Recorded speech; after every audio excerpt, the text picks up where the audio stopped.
Arknights Endfield wants your time, and a lot of it, but the more efficiently you play, the worse the experience might actually become. Because hidden inside Endfield's systems lay multiple trade-offs most players won't notice until they're already burnt out. So before you commit weeks, months, or your hard-earned money, you need to understand one thing.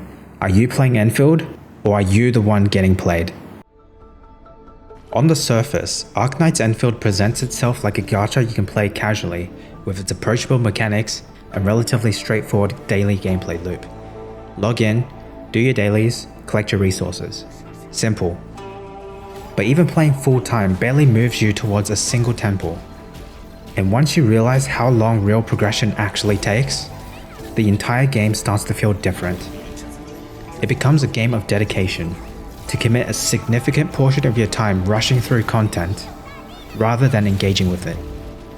Endfield is a long-term commitment because of the gacha.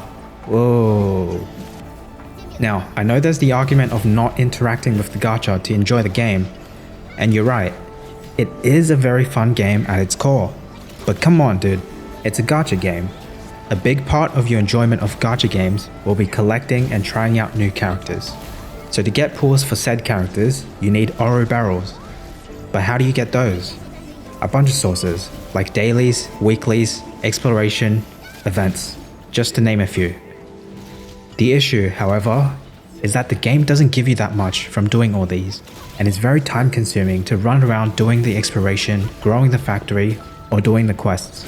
There's a noticeable disconnect between the amount of effort you put in and the reward you get out of it. You won't be able to scrape together 120 pulls by the time a limited banner ends if you plan on playing casually. The slow drip feed of resources will heavily incentivize you to adopt a more committed, almost full-time approach to the game if you don't plan to spend money. And I believe that, by playing Arknights Endfield, causes a fundamental shift in how you perceive the relationship between time and value. It presents a world where your progression, and maybe even enjoyment, is tied to your willingness to slog through hundreds of hours of gameplay while committing to a rigid, long-term hoarding of resources. Yo, quick interruption from future me. While I was recording and editing this video, Hypergriff dropped a dev note. There's a bunch of quality of life being added. It's pretty much a factory head's wet dream. They also added a free 6-star selector, which is nice, but that's not the main thing I want to talk about. The big thing is this. They're adding more early game headhunting resources and sources. If this means they're improving the pool income, this is genuinely a huge devs listened. I legit put, please consider being more generous in the surveys. Among other things, of course, like begging to fix the Gacha System and replacing the sign-in Adelia with a selector instead. My only concern is whether this change is structural or if it's just front-loaded generosity. Because my core issue with Endfield isn't that it's stingy once, it's that, over time, the game won't consistently reward you for the effort you put in. If these improvements carry into the mid and late game, that fixes a big part of the time verse problem I'm talking about here. But if it's only meant to smooth out the early experience, then this is more of a band-aid than a solution. And even so, it still doesn't change the fact that Enfield's gacha system is designed to leave you dry. But what do you guys think? Let me know down in the comments. Either way, this video is still based on the launch version of the game, and changes are possible as updates roll out. So we'll have to see how it actually plays out. Alright, peace. Surprise, motherfucker! Oh, you think this job application is scary? Wait until you hear this. In Endfield, you can theoretically lose an infinite number of 50-50s on your way to the featured guarantee, whether it's 120 for the characters or 80 for the weapons. Yeah, we have to talk about the gacha. Most gacha games reward luck. Arknights Endfield punishes it if it happens at the wrong time. And that's not a mistake, it's how the game was designed. I'm going to be honest, this system's a headache. It's convoluted, it's math heavy, and it's designed to be confusing so you don't notice how much you're losing. I've distilled the numbers down to the essentials because you need to see exactly how the trap is set. Here's the baseline. 500 Oros for a pool, 5,000 for a 10 pool.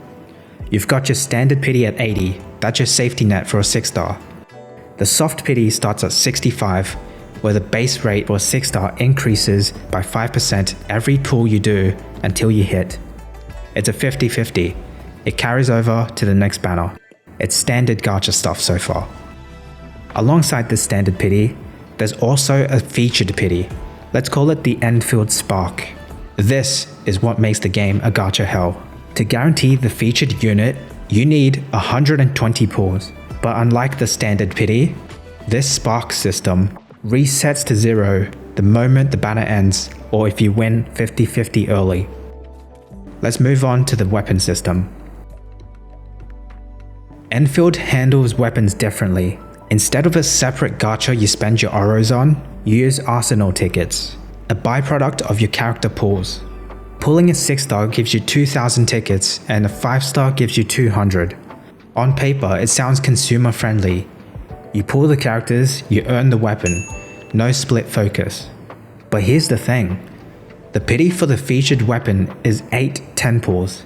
It costs 1,980 tickets to do a single 10 pull. And just like the Endfield Spark, if you don't hit that 80 before the banner ends, your tickets were basically a donation to the RNG gods. The pity doesn't carry over. Now, all this is suggesting we hoard resources and only pull if we have enough to guarantee that featured character or weapon. But here's where it gets interesting. To make things even more convoluted, Hypergriff added a few systems to encourage you to keep pulling. You've got free tickets. Login events give 5 for the current featured banner. You can also get another 5 from the Rebate store. I need to stress that these tickets are exclusive to the current banner and will expire if unused by the time the next banner rolls out. There's the 30 pull bonus. So after 30 pulls, you get a free 10 pull for the current banner, and this does not count towards your Endfield Spark. And it's free pulls, which is reason enough to spend 30 in the first place. Then, there's the 60 pull dossier. After 60 pulls, you get a headhunting dossier. This is a free 10 pull for the next limited banner. It has an expiration date. If you don't use it on the very next banner, it gets deleted. This 10 pull will count towards the 120 spark. Then there's what I'll call a grace period.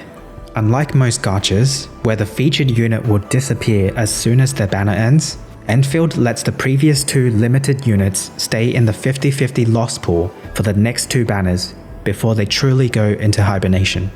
This on paper is a good thing. It's a way for you to get a character you missed. But in reality, it's a clever psychological trick designed to keep you in a constant state of pulling rather than saving. Think about it. You put in 60 pulls, didn't get the featured unit, then the banner ends, and the spark is reset. This is where most casual players quit, because the game tells them they don't belong. The standard pity doesn't reset, so you only need 20 pulls to guarantee a 6-star. You do that, and now you only need another 10 pull to get the 30 pull bonus, because for the price of 10 pulls, you get 20 pulls. That's value you'd be losing otherwise. So after looking at these systems, we start to see a pattern, and it leads to something important. Enfield's gacha actively discourages partial commitment. Do you recall earlier when I said that Endfield demands an extreme time commitment and can't be played casually because of its gacha systems? This is why. You're not meant to casually dip into a banner. You're pushed to either fully commit or not pull at all, because partial investment is almost always inefficient, and stopping short doesn't preserve progress, it deletes it. In most games, the pity is a safety net. In Endfield, the spark feels more like a deadline you're constantly trying to meet. Endfield doesn't just punish bad luck. Sometimes, it punishes good luck too. As absurd as it sounds, losing 50-50 late can actually be beneficial, which goes against the gacha norms. You'd rather win the featured character instead of losing, right? Well, if you pull the featured operator before reaching 120 pulls, you lose access to the guaranteed copy from the 120 spark entirely. But why is winning a bad thing? There are 2 distinct trap scenarios. First, we have the early win. If you get the featured character in your first 20 pulls, you stop spending. While you saved pulls, You've also bypassed the chance to earn Arsenal tickets, the 30 pull bonus and the 60 pull bonus.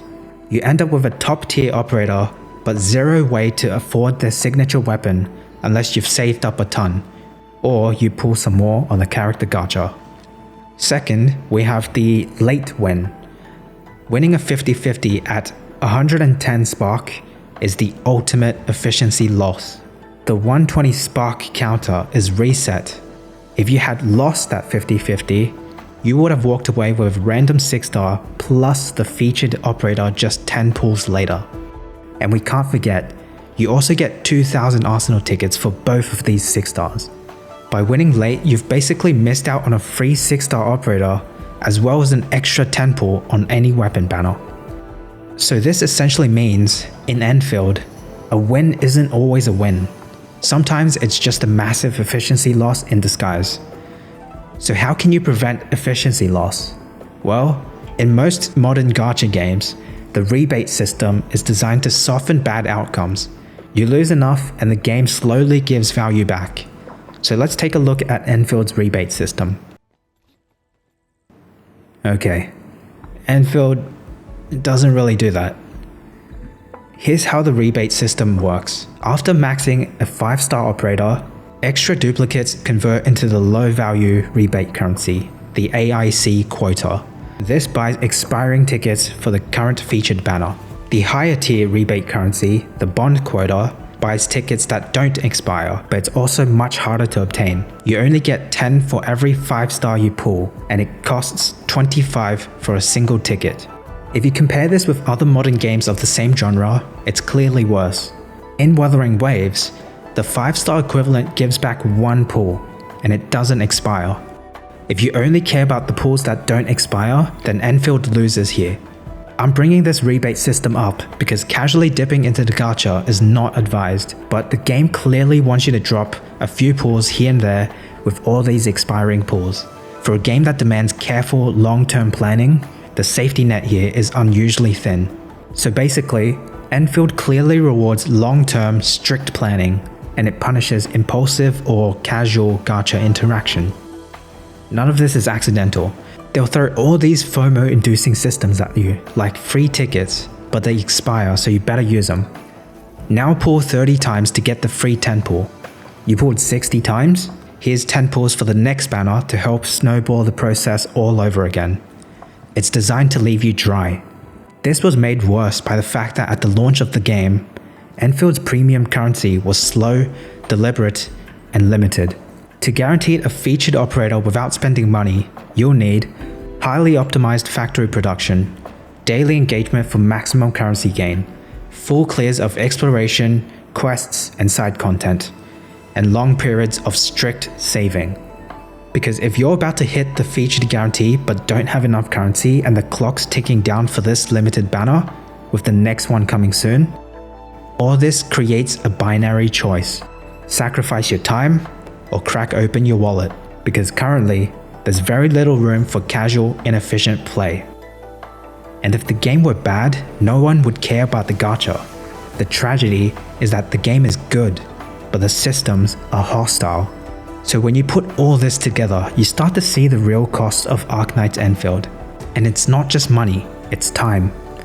If you want new characters, you must trade hundreds of hours of slogging or real money. If you want efficient progress, you must trade your sanity or casual enjoyment. If you want guaranteed wins, you must trade the ability to casually dip into a banner. And that's where the real time verse problem really begins. In most gacha games, spending time feels rewarding. You see steady progress. You build characters. You get closer to something you want. But in Endfield, progress often feels delayed, like you're always preparing to finally start enjoying the game later. And the longer you play like this, the more your mindset shifts from "am I having fun?" to "am I being efficient?" That shift is subtle, but it's powerful, because once a game becomes about efficiency instead of enjoyment, burnout isn't far behind. And that leads to the real question: is Arknights Endfield actually worth the time it's asking from you?